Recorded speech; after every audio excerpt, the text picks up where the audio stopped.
Қош айтысып балалық шақ өткеніне, қимастықпен қарайды мектебіне. Тұғырдан түлеп ұшқан жас қырандар, аттанып барады өмір көктеміне.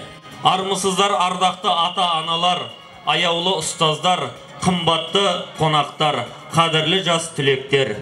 11 жыл бойы тәрбие мен білім нәрін бойына құйып, ұстаздарына ата-анасындай еркелеп, балалық шағын алаңсыз өткізген жас түлектердің мектебімен әліппеден бастап өмір заңдарына дейін үйреткен ұстаздардың шәкірттермен қоштасу соңғы қоңырау мерекесіне қош келдіңіздер.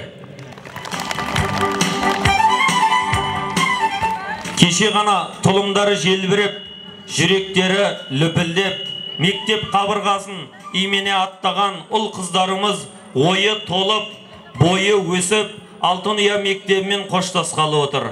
Бұл күн мектеп тарихында мектеп бітіруші түлектер есінде мәңгі өшпесі анық.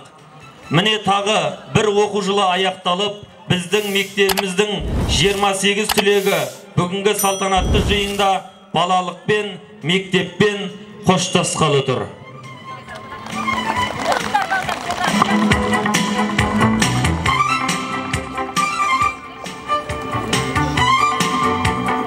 Бәрекелді. Жас жүректің өмірлік құштары гүл, бағбан ұстаз баулыған құстары бұл.